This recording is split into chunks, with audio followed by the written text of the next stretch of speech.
जैसे आप यहां बैठे हैं तो आपसे पूछा जाए यहां क्यों आए, तो आप बोलेंगे कथा सुनने आए। तो भगवान कहेंगे भाई कथा तो एक बहाना है, इनका कल्याण करने के लिए मैंने वृंदावन बुलाया था। बस कथा तो एक बहाना है, भगवान एक उद्देश्य की पूर्ति करते हैं किसी बहाने से। आपका कल्याण करना था, आंखें खोलनी थी, तो कथा एक माध्यम बन गई। तो मक्खन तो एक माध्यम बना।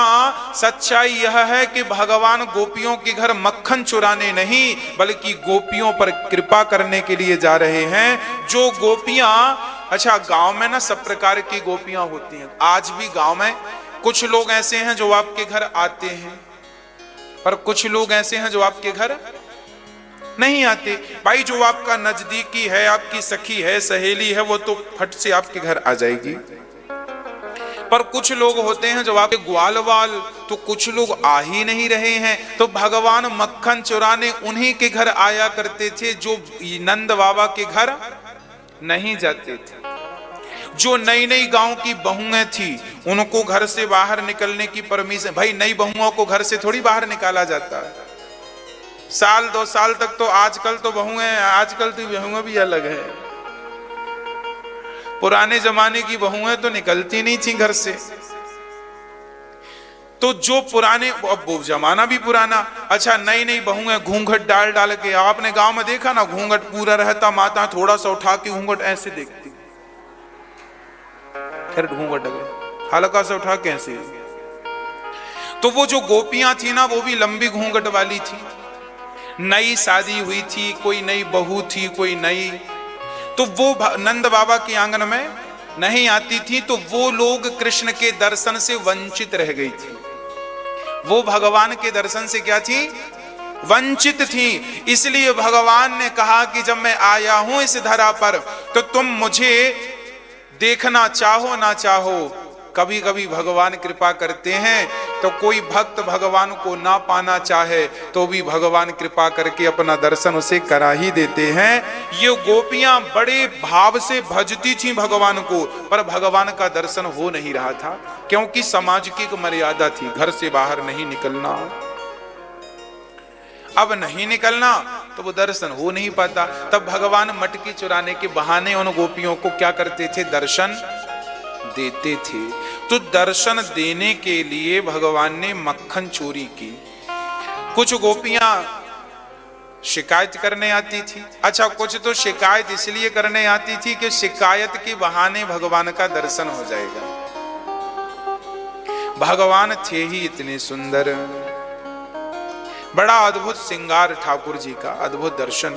चलिए भगवान श्री कृष्ण, एक दिन क्या हुआ कि यमुना के तट पर मैया लेकर गई तो भगवान ने मिट्टी खाई ली। मैया ने पूछा, चौरे लाला तेने माटी खाई? मैया मैंने माटी ना खाई। दारी के मुंह खोल। मुंह खोला तो इतने से मुंह में मैया ने मिट्टी तो देखी नहीं, पूरा ब्रह्मांड देख लिया। देख लो, कुछ लोग भगवान पर संदेह करते, अरे पागल, ये वही भगवान है जो इतने से मुख में पूरा ब्रह्मांड दिखाने की सामर्थ्यता रखते हैं, उन्हें तुम क्या संदेह उन पर करोगे? श्रद्धा रखो, संदेह नहीं। हाँ, तो भगवान ने मुंह खोलकर दिखाया। मैया हक्का बक्का रह गई, राम राम छूरा है कि भगवान है। तब तक भगवान ने मुंह बंद कर लिया। अब भगवान श्री कृष्ण ने दोबारा मुंह खोला तो उसमें कुछ भी नहीं। अच्छा, भगवान ने थोड़ी देर बाद मैया को सब भुला दिया। मैया ने जो देखा था वो सब कुछ वो भूल गई। अरे जब भुलाना ही था तो प्रभु आपने दिखाया क्यों? दिखाया इसलिए ताकि भगवान हमें और आपको मैसेज दे सकें कि देखो मैं भगवान हूं, मुझ पर संदेह ना कर लेना, मैं सामान्य बनकर लीलाएं कर रहा हूं आप सभी को सुख प्रदान करने के लिए।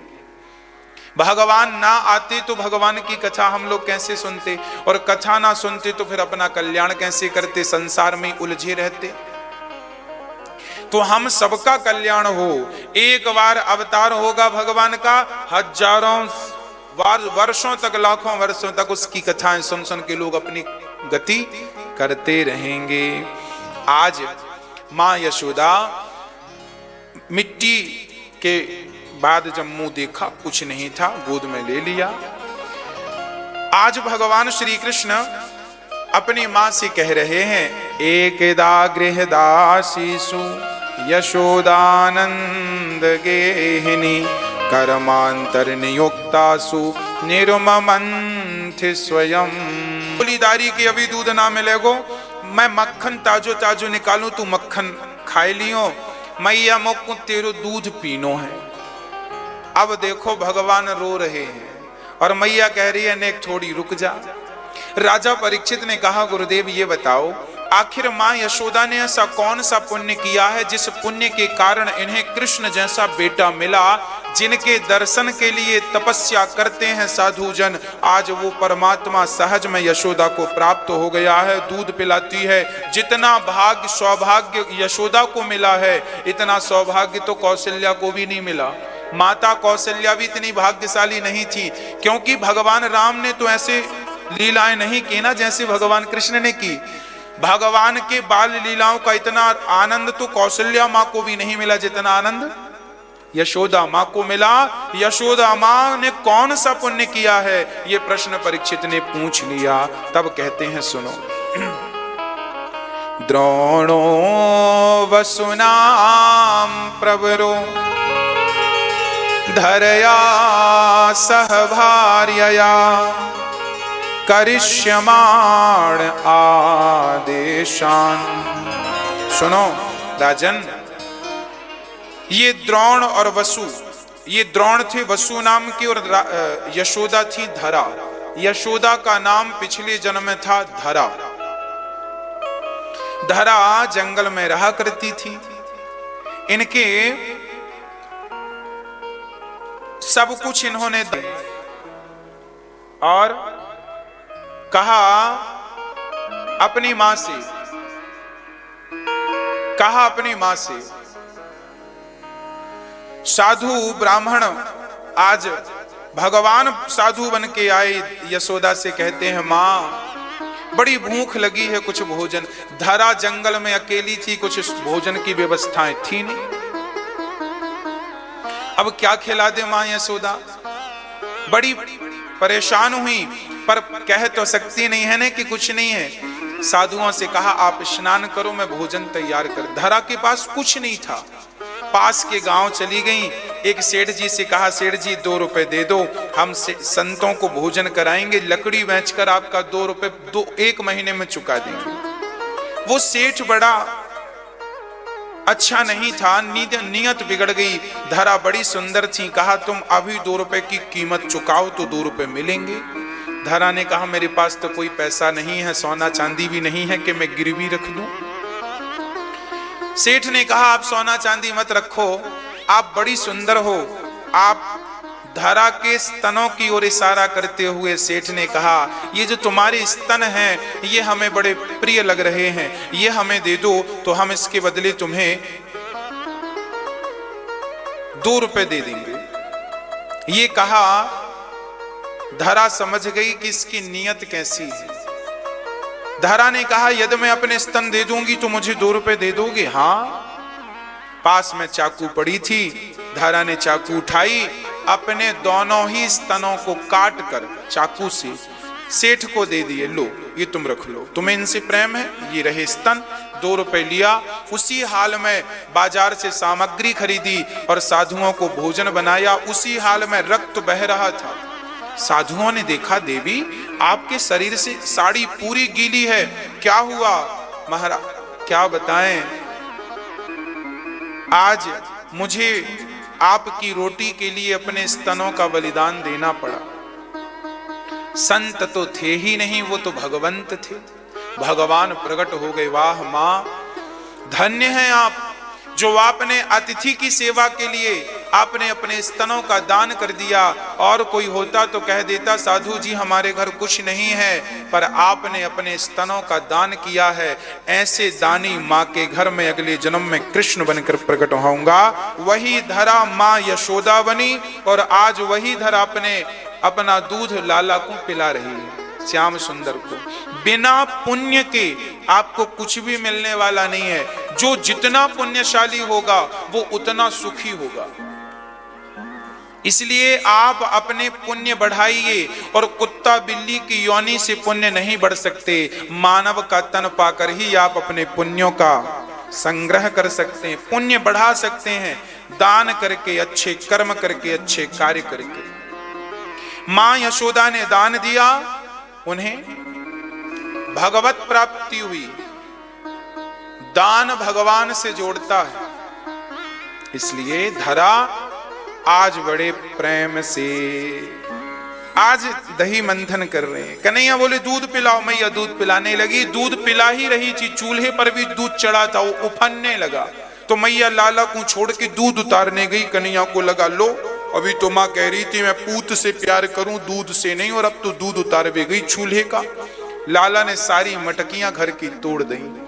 मैया दौड़ी दौड़ी आई, राम राम राम राम राम राम, घर की सारी मटकियां दारी के ने तोड़ दी। आज ना सबक दियो तो लाला बिगड़ जावेगो। तो मैया ने छड़ी उठा ली। दर्शन करो मेरी माँ, जिस परमात्मा की पलक झपकने से सृष्टि और लय हो जाता है, आज वो परमात्मा को मारने के लिए मैया ने क्या उठा लिया?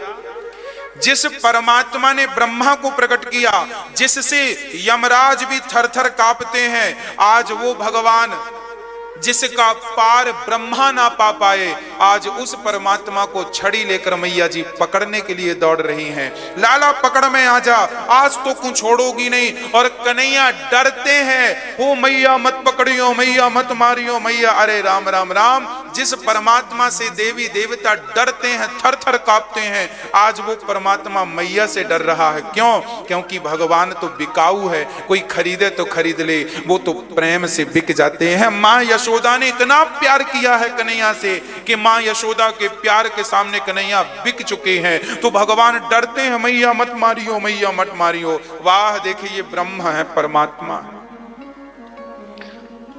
जो परमात्मा है आज वो छड़ी से भयभीत हो रहे हैं। और जो भगवान 3 पग भूमि में बामन बनकर राजा बलि का सब नापा था कि नहीं? हाँ या ना? राजा बलि के द्वार पर गए, पहले पग में पाताल अतल वितल सुतल तलातल रसातल महातल पाताल नापा, दूसरे पग में सत्यलोक स्वर्गलोक तपलोक महरलोक सब नाप लिया, भूर भुवः स्वः सब नापा, तीसरा पग राजा बलि के मस्तक पर रखा। जो भगवान 2 पग में सब नाप लेता हो, आज वो भगवान मैया के भय से भाग रहा है। अच्छा, वो भागेंगे तो मैया पकड़ पाएंगी? मैया पकड़ तो नहीं पाएंगी, पर मैया पकड़ूंगी इस भाव से दौड़ रही है। और जब भक्त भगवान को पाने का निश्चय करके दौड़ता है तो भक्त तो पकड़ नहीं पाता, पर भगवान स्वयं कृपा करके कभी ना कभी भक्त की पकड़ में हम उन्हें पकड़ेंगे। हम में इतनी काबिलियत तो नहीं है, पर हमें पकड़ने के लिए दौड़ता देखेंगे तो वो खुद कृपा करके कभी ना कभी पकड़ में वो खुद कृपा करके आएंगे, हम नहीं पकड़ेंगे उन्हें। वही तो कृपालु है, वही तो उनका नाम दीन बंधु है, भक्त वत्सल है, पतित पावन है, न जाने कौन से गुण पर दयानिधि रीझ जाते। यही सदग्रंथ कहते हैं, यही हरिभक्त गाते हैं। मैया ने बांधा कहा? ऊखल से। अहंकार नहीं छोड़ेंगे। मैंने अभी पीपा जी की कथा में ये बात समझा दी आपको कि उनका अहंकार धन के प्रति भी और शरीर के प्रति भी मिट गया। अभी सुनाई ना थोड़ी देर पहले कथा। जब तक अहंकार होगा, कई बार ना ये भी अहंकार होता, जैसे आपने सब कुछ छोड़ दिया तो फिर आप लोग कहते हैं, एक साधु मिले हमें, महाराज जी हम तो बहुत बड़े आदमी थे, 50 लाख का तो हमारा घर था, बंगला, उसे छोड़ दिया, हम साधु बन गए। लो, अब छोड़ ही दिया है तो फिर उसका गाना क्यों गा रहे हो? इसका मतलब छोड़ तो दिया है, पर मन में अभी है, मन से छूटा होता तो उसका गाना तुम ना गाते, बार बार वो याद ना दिलाते। इसका ये छोड़ना नहीं, छोड़ तो दिया पर छोड़ने का अहंकार तो बांध लिया। छोड़ तो दिया पर छोड़ने का क्या बांध लिया? और जब तक अहंकार होगा तब तक भगवत प्राप्ति संभव नहीं है। अहंकार आपको ना हो। अच्छा, आप लोगों को अहंकार है कि नहीं? हाँ या ना? नहीं है। अब आप लोग गलती नहीं करेंगे दोबारा। हम सब कैसे हैं मेरी माँ? अहंकारी है। हम लोगों के पास बहुत अहंकार है। ये मेरा शरीर है, ये भी एक अहंकार है। ये मेरी पत्नी है, ये भी मेरा, ये मेरा बेटा है, ये भी मेरा। और भगवान तब मिलेंगे जब ये सब प्रकार का अहंकार छूट जाएगा। इसीलिए कहा करता हूं कि बेटा बेटी पति पत्नी व्यापार बिजनेस को भी ये मत कहा करो मेरा है, ये कहा करो प्रभु ये सब आपके हैं और आपने तो हम एक छोटी सी जिम्मेदारी दे रखी है, तो हम तो जिम्मेदारी पूरी कर रहे हैं। जैसे बैंक का मैनेजर 1 करोड़ रुपए रोज लेता है और 1 करोड़ रुपए रोज देता है, बैंक का लाखों करोड़ों का हिसाब बैंक का मैनेजर रोज करता है कि नहीं? 1 करोड़ रुपए लेता भी है और 1 करोड़ रुपए खातों के माध्यम से देता भी है। पर बैंक का मैनेजर ये थोड़ी कहता है कि ये बैंक का पैसा मेरा है। क्या वो बैंक को या बैंक के पैसे को अपना मानता है? और मानेगा भी तो क्या उसका है? ना तो बैंक उसकी है, ना तो बैंक का पैसा उसका है। वो तो एक कार्य करता है, पर जिम्मेदारी है कि तुम्हें पैसे संभालने। तुम ये ना कहो मेरा है, पर संभालो। उसी प्रकार जैसे बैंक को संभालता हुआ बैंक का मैनेजर काम बराबर करता है, पर ये आसक्ति नहीं रखता कि ये बैंक मेरी है या पैसा मेरा है। उसी तरह आप भी अपने घर परिवार के मैनेजर बन जाओ।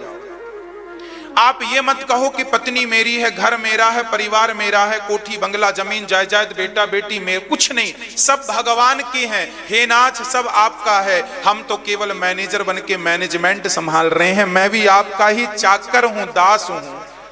संपत्ति सब रघुपति के आही। आप जिस घर में रह रही हो मेरी मां, वो घर आपका है क्या? वो भगवान का है।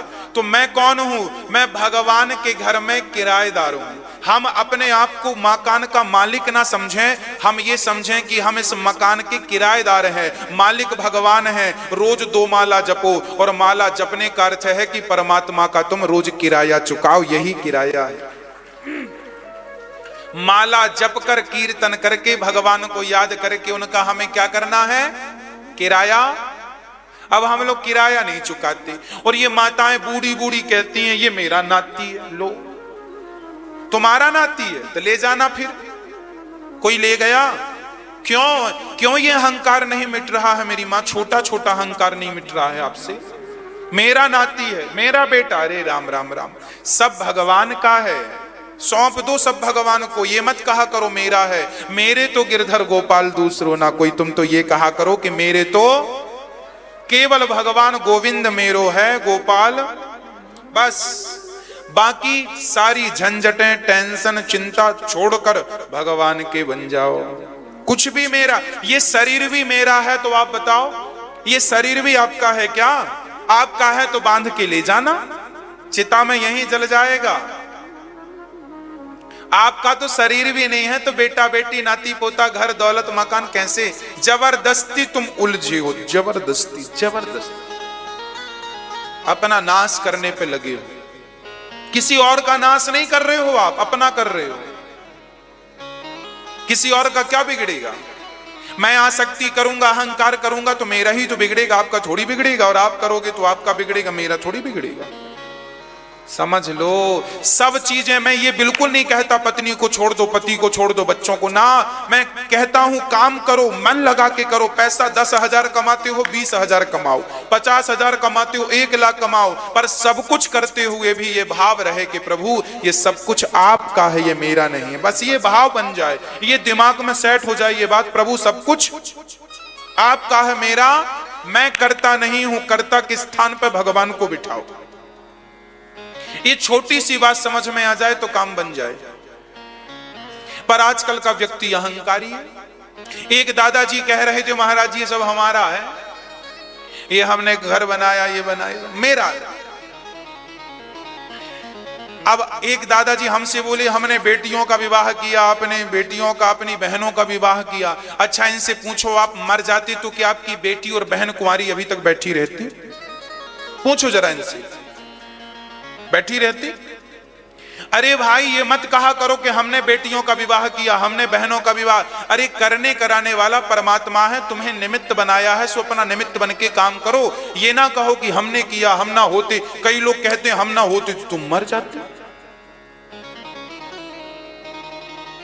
इसको बीमारी हो गई। अपने आप को क्यों इतना बड़ा कर्ता मान बैठे हो?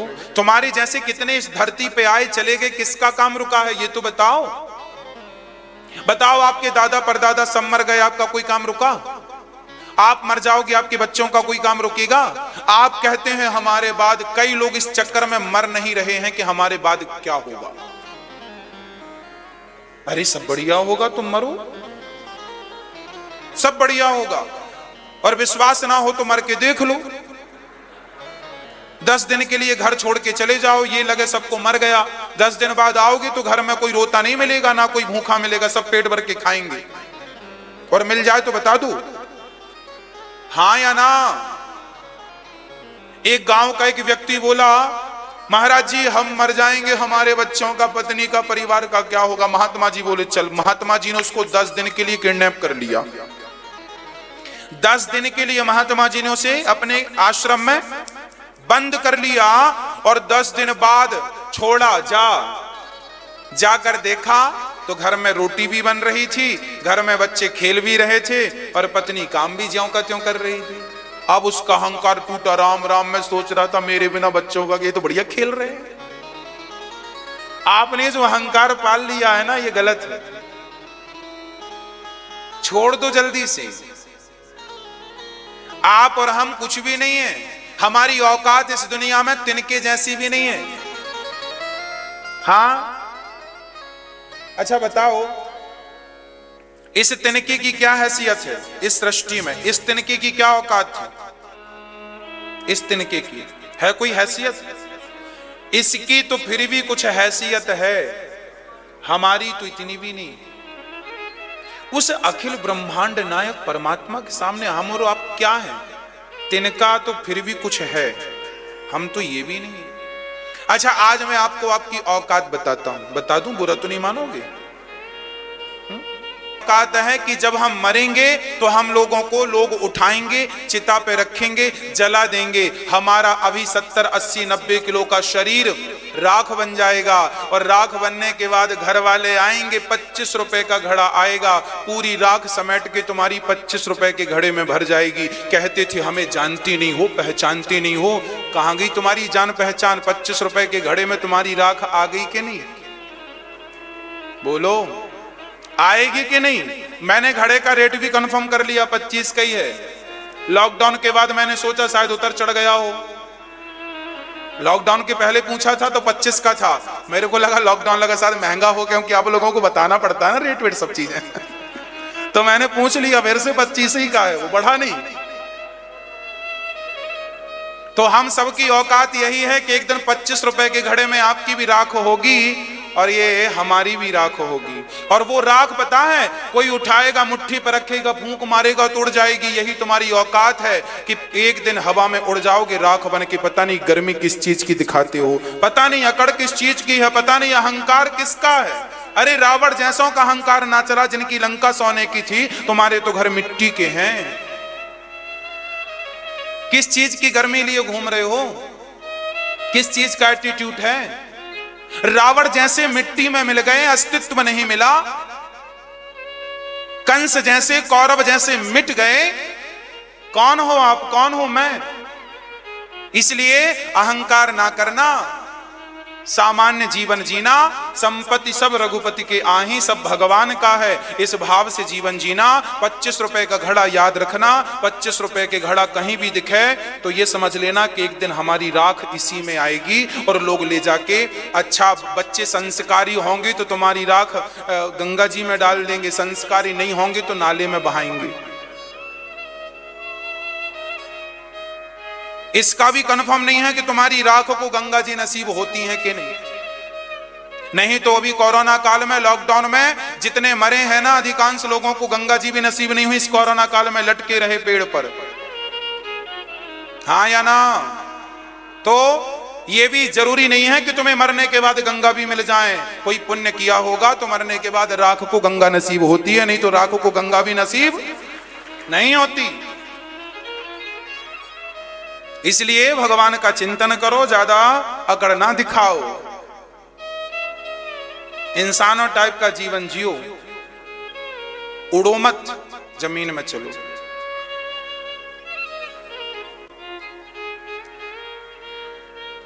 मैया यशोदा ने अपना अहंकार मिटाया। हमारी हालत कैसी है? एक किसान गाड़ी लेके आ रहा था, एक कुत्ता नीचे नीचे चल रहा था गाड़ी के छकड़े के। एक कुत्ता नीचे नीचे चल रहा है, कुत्ते के बाजू से गधा निकला तो गधे से कुत्ते ने कहा गधा राम राम, गधे ने भी कहा राम राम। गधा बोला कहो भैया कैसे हो? कुत्ता बोला मजे में है, मालिक ने जिम्मेदारी ज्यादा दे दी है सो गाड़ी हम चला रहे हैं। कुत्ता बोला ये गाड़ी बैलगाड़ी छकड़ा हम चला रहे हैं। गधा बोला देखो हमें गधा मत समझो, हमें लोग गधा जरूर कहते, हम गधे नहीं, ये गाड़ी तुम नहीं चला रहे हो, गाड़ी बैल चला रहे हैं। कुत्ते ने कहा कर दी ना गधाओं वाली बात, अरे गाड़ी हम चला रहे हैं, ये बैल तो हमारे बॉडीगार्ड हैं, हमारी मदद के लिए खड़े हैं। आप बताओ गाड़ी कौन चला रहा था, बैल की कुत्ता? गाड़ी कौन चला रहा है?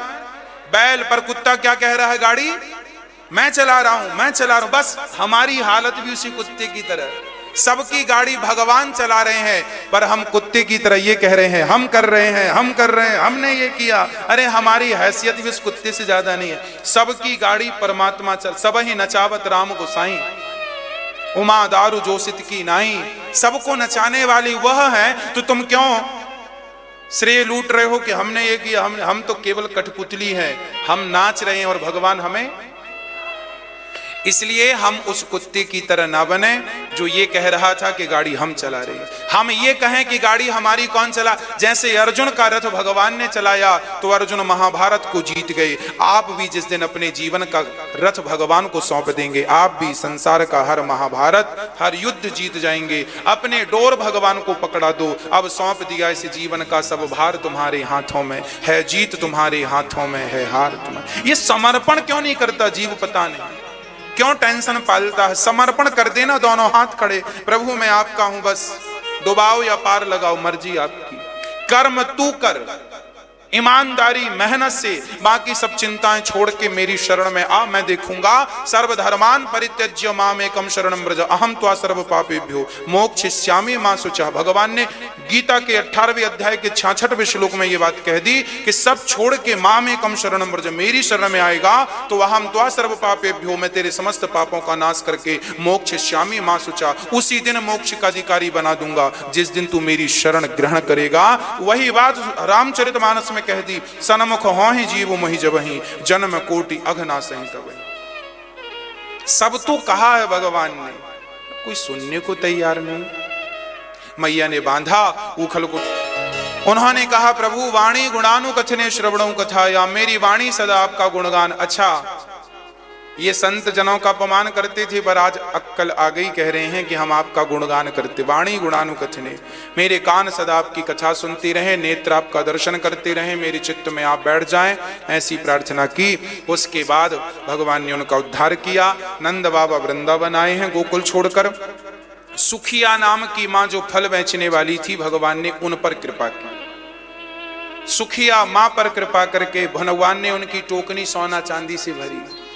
भगवान सब कुछ देते हैं, कोई भाव से पुकारे। भगवान ने वत्सासुर और बकासुर का उद्धार किया, अघासुर आया, भगवान ने उसका उद्धार किया। और आज भगवान यमुना के तट पर, भगवान सारे ब्रजवासी घर से कोई रोटी, कोई रबड़ी, कोई रसमलाई, कोई मक्खन, कोई मिश्री, कोई छाछ, कोई सब लेके आए, भगवान खा रहे हैं। सारे ब्रजवासी भगवान को भोग लगा रहे हैं, तुम ही निवेदित भोजन करहीं, सब भगवान खा रहे हैं। अच्छा भगवान के एक मित्र का नाम था मधुमंगल, बड़े गरीब थे। जब सब भगवान को खिलाने लगे तो मंगल ने विचार किया काश मेरे पास होता तो मैं भी भगवान को अपने हाथों से खिलाता, पर नहीं था ना, लाए नहीं थे। पर भगवान भाव समझ गए। भगवान ने कहा मंगल जल्दी लेकर आ मेरे लिए। मंगल से कहा मेरे लिए क्या लाया है? मंगल बोला कुछ नहीं, तो लेकर आ। मंगल लेने गया, मैया क्या बनाया है? मैया ने कहा बेटा आज तो कुछ नहीं बना, परसों कढ़ी बनी थी तो बासी कढ़ी मिट्टी के बर्तन में लेकर आया। मंगल रास्ते भर सोचता गया ये बासी कढ़ी कन्हैया खाएंगे बीमार पड़ जाएंगे, बीमार पड़ जाएंगे, बीमार। तो यमुना के किनारे खड़ा होकर मंगल खुद कढ़ी पीने लगा। भगवान आए, सारी मेरे लिए लाया, दारी के तैने पी ली। तो भगवान पी ना लें, बीमार ना पड़ जाएं, इस डर से मंगल ने वो कढ़ी यमुना में फेंक दी। पर जल्दी जल्दी गट गट करके पिया तो कढ़ी मुंह में भरी रही, मुंह भरा था कढ़ी से। भगवान ने कहा पूरी तेने गटक ली, अब जो मुंह में है वो मत गटकियो। भगवान ने अपना मुंह मंगल के मुंह में लगाया और एक ठोकर लगाई गाल में। भगवान के गाल जो उसके अंदर कढ़ी थी, भगवान ने उसके अंदर की कढ़ी भगवान के अंदर आ गई। भगवान ने जूठी उगलन कढ़ी का पान कर लिया। भगवान के इस दृश्य को ब्रह्मा जी देख रहे थे, समझ गए कि ये कोई सामान्य बालक जैसी लीला। भगवान पर मोहित हो गए। मुह्यन्ति यत् सूर्या, भगवान उगलन भी खाते हैं क्योंकि भगवान भक्तों के वश में हैं। भगवान ने ब्रह्मा जी ने भगवान के बछड़े ब्रजवासियों को चुराया है। 1 वर्ष बाद आकर देखे तो भगवान खुद ब्रजवासी बछड़े बनकर लीला चालू रखी। ब्रह्मा जी चरणों में गिर के भगवान की स्तुति करने लगे। नौमीद्यते भ्रवपुसे तडिदंबराय गुंजावतंस परिपिच्छल सन्मुखाय। हे ईड्य, आप ही स्तुति के योग्य हैं, आपकी जय हो। ब्रह्मा जी ने स्तुति की पर समझ में नहीं आया, भगवान ने क्षमा नहीं किया। जब राधा से कृष्ण का विवाह ब्रह्मा ने कराया तब भगवान ने ब्रह्मा जी को क्षमा किया। उसके बाद धेनुकासुर पर कृपा हुई, भगवान ने ब्रजवासी बछड़े वापस लिए। कालिया नाग पर गेंद का बहाना लेकर गए। काली दह से कालिया नाग को निकालकर यमुना के जल को निर्मल किया। प्रलंबासुर का उद्धार किया और गोपियों ने अद्भुत गीत गाया जिसे वेणु गीत कहते हैं, जिनका चित्रण चरित्र सुंदर सी चर्चा कल हम आपको कहेंगे। चीर हरण करके उनका वस्त्र इसलिए लौटाया ताकि निर्वस्त्र होकर स्नान करने की परंपराएं चालू ना हो। यज्ञ पत्नियों पर कृपा करके आज भगवान ने देखा कि मैया 56 भोग बना रही हैं। भगवान ने कहा माँ भोजन हमें करा दो। भगवान ने जिद की तो मैया ने कहा बाबा से कहो। कन्हैया ने बाबा से कहा, बाबा ने कहा बेटा हम इंद्र की पूजा करें। भगवान ने कहा इंद्र की नहीं, गोवर्धन की पूजा करो। आइए हम सब चलते हैं गोवर्धन की तलहटी पर। सारे ब्रजवासी